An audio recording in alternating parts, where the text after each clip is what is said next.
Hey guys, let's eat. Parang ano na to. Kaninang umaga kumain lang ako ng bread. Tapos ngayon, rice and egg. Pakita ko lang sa inyo guys. So, 2 egg yung niluto ko guys. And ayan.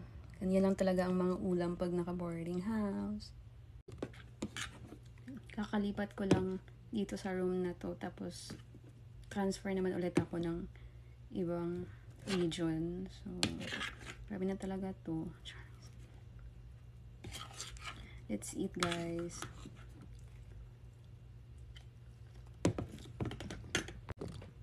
So, may sawsawan tayo guys. Yan.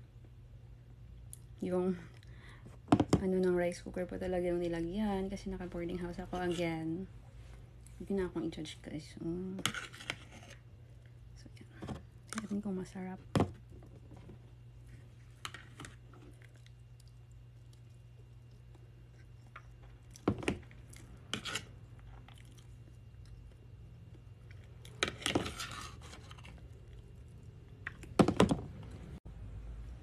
I made avocado guys na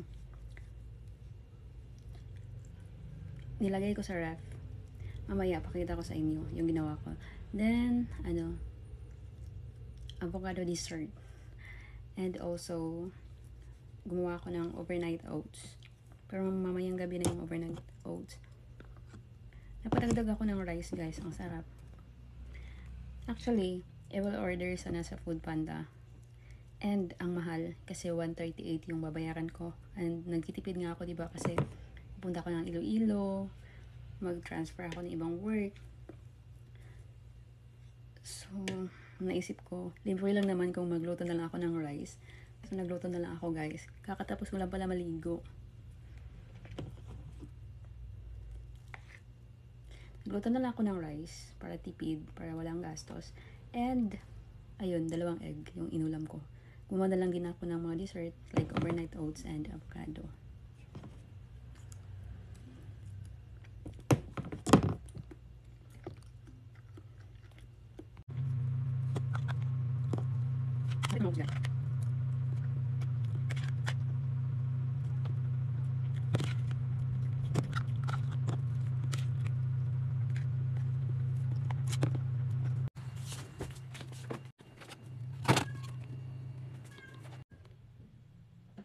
Guys, this is the avocado na sinasabi ko sa inyo.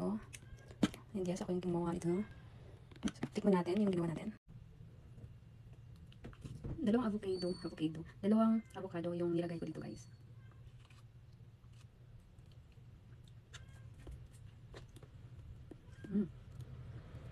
Sarap.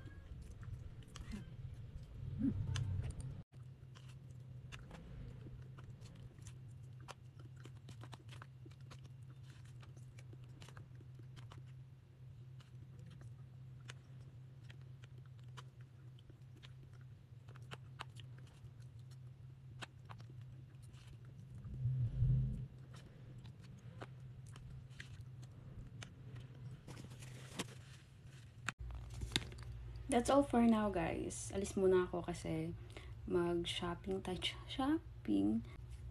Alis muna ako kasi may bibilhin ako sa mall.